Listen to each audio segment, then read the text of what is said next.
Well, before I begin, I have some explaining to do. Also, happy 2023. I was hoping to get this video out earlier, and I took a little break, but that break turned out to be longer than I wanted it to be, so I do apologize for that. Anyway, this is the Kane and Lynch comic book series review. I promised I would do it in my first Kane and Lynch video, so here it is. This is my first comic book review, so like, subscribe, and comment if you want me to do more in the future.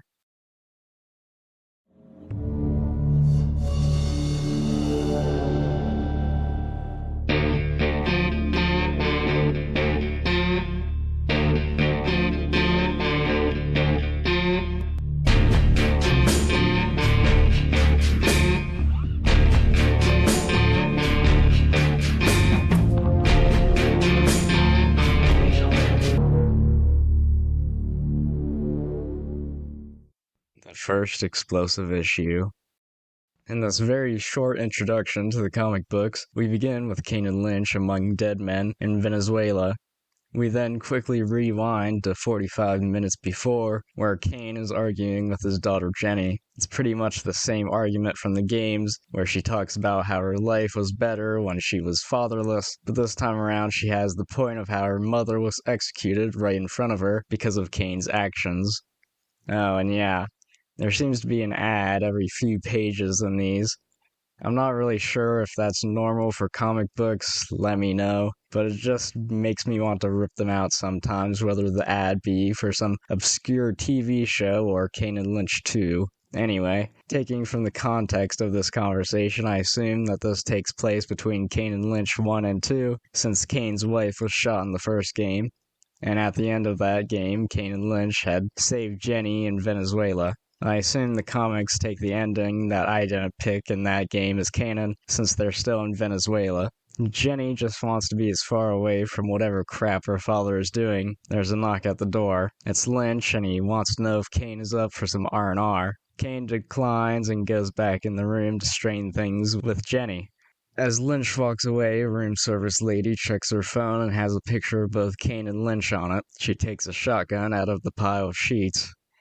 We cut to Kane, who realizes that Jenny made a run for it out the window. He rappels down to the next patio using the bedsheet robe Jenny used. She's already made it to the ground floor and is taking a taxi as far away from here as possible.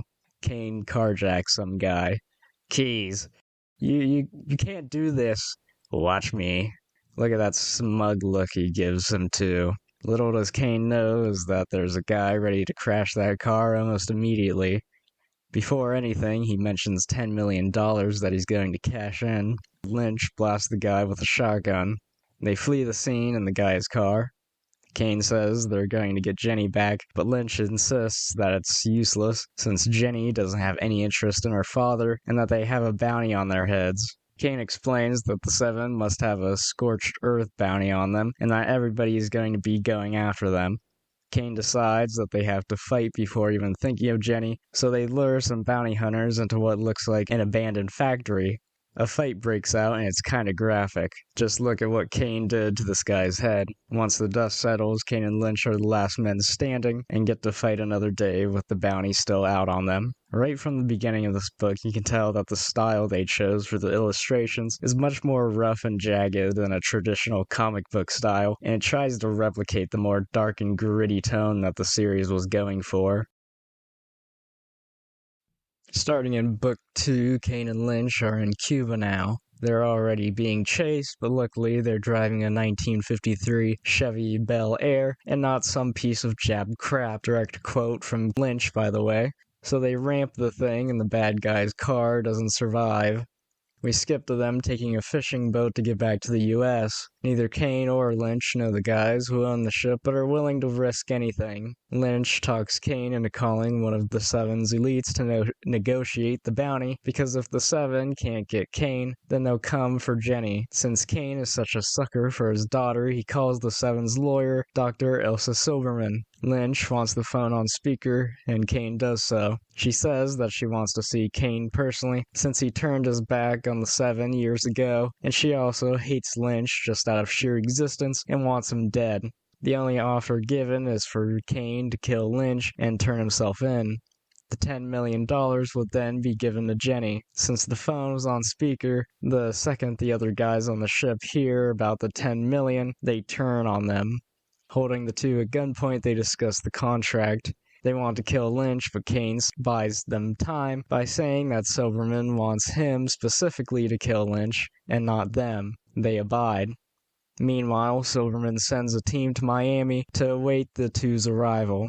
In Miami, Silverman's men are waiting for the boat and are able to take out the captain, but then a third party starts shooting from the second story of the building, killing Silverman's team. Kane and Lynch see this as an opportunity to escape, but they fail and run into the people that were in the building earlier. They're knocked out and wake up somewhere in London. Now we move on to Book 3, which, in my opinion, has the best cover out of all 6 of the books. Just look at it. It makes me want to hang it up somewhere. Anyway, Kane and Lynch are in Mr. Hendricks' place, and Hendricks wants to negotiate with them. He tells the two that not all of the 7 has been eradicated, and that he wants to reform the group with Kane as its leader. But in order to do so, they need information from Silverman on all of the 7's databases and such. In order to do so, they're going to have Kane and Lynch blackmail Silverman through her grandchildren.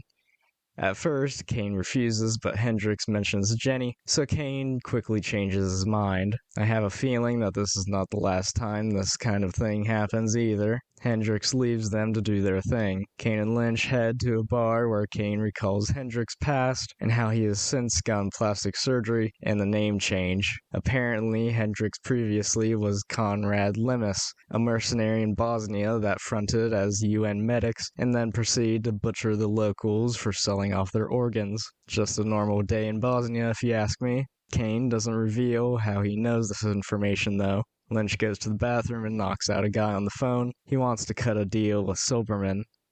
We cut to 3 days later in Berlin, where Dr. Silverman's kids are stuck in traffic. They're ambushed by men in masks, who turn out to be Kane and Lynch. Then Kane and Lynch realize it's a setup when the kids in the back seat are dolls and people start shooting at them from the rooftops. They drive off as a grenade launcher tries to take them out. In the car, Kane asks Lynch what the deal was that he made, and asks politely with a gun to his head if he sold them out. Lynch says no, and Kane has a new plan, for Lynch to contact them and turn him in. Chased by German cops, Lynch is running away through the alleyways until being hit by a car. Before the cops can do anything, Kane pulls up and opens fire. They drive off, and Kane gives Lynch a bag full of his happy pills that he had stolen from a pharmacy. We see Hendricks speaking with his second-in-command, Battelle. They have security camera footage of Kane and Lynch. He knows that something's up with them. They've betrayed him. He sends Battelle to execute them both. In Berlin, Silverman is also speaking to her best man, Matthias. He was the one using the grenade launcher at the end of Book 3. He is scolded for letting the two get away. Her plan stays the same: keep Kane alive, get rid of Lynch. In an abandoned building, the two are hiding out. Tensions are high between them, with Lynch not wanting to call to turn in Kane and Kane not trusting Hendricks enough to go back to him. There's a fallout between the two and Kane leaves. On the way down the stairs, Silverman's team is there to take him in. Kane takes them both out and starts to hear gunfire from upstairs where Lynch is. It's not my problem. It's not my problem. That was his last clip. Kane runs up the steps to see Lynch using one of the soldiers as a shield, only to get shot in the leg. Kane takes care of the rest of the soldiers. Miss me? Those guys came from the roof, and the only way they could have done that is by helicopter. The light of it shines through the window as it hovers onto their floor. The next book, Book 5, is basically just one big action scene, but at least it is a very good one. The woman in the choppers, Battelle, sent there by Hendricks, of course. They have no place to go.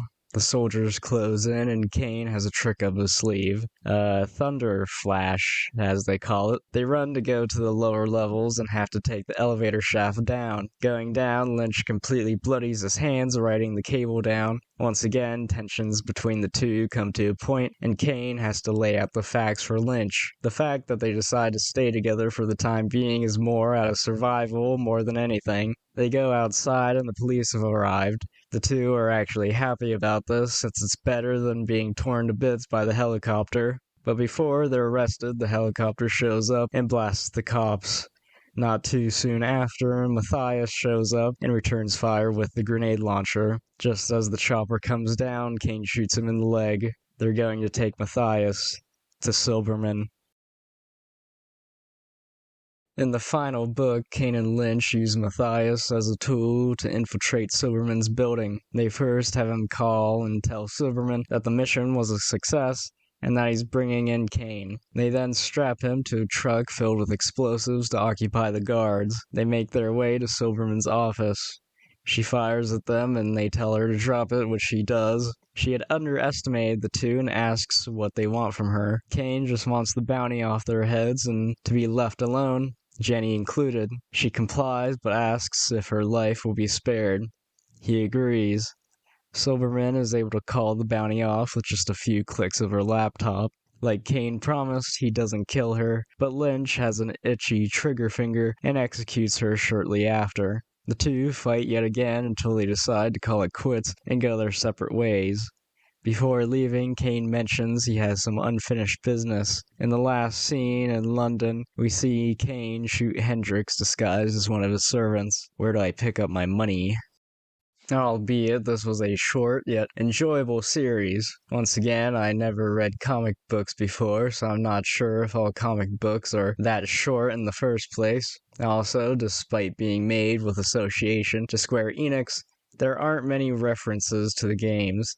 Although there was an odd quip in the 5th book that may have loosely alluded to the many helicopter fights in the first game, though the lack of references may be a good thing in the sense that it stands on its own without relying too much on the source material, so if you hadn't played Dead Men, it would still make sense. There were some good fight scenes, my favorite definitely being the entirety of Book 5, and the runner-up being the fight towards the end of Book 1, but the action was somewhat cliché by the end of the series. The two would always be in a situation that they can't get out of, and somehow miraculously cheat death by some way of wit or explosive device. The antagonists were also somewhat interesting, having their own history with Kane and at the same time a shared hatred for Lynch. The artwork was also an admirable quality, being very rough around the edges just like its main characters. If you are able to get your hands on a copy of these books, I do recommend them. Anyway, that's another video for the books. The next 2 videos will be video games, and one is the start of a new series on the channel. So like and subscribe, I guess.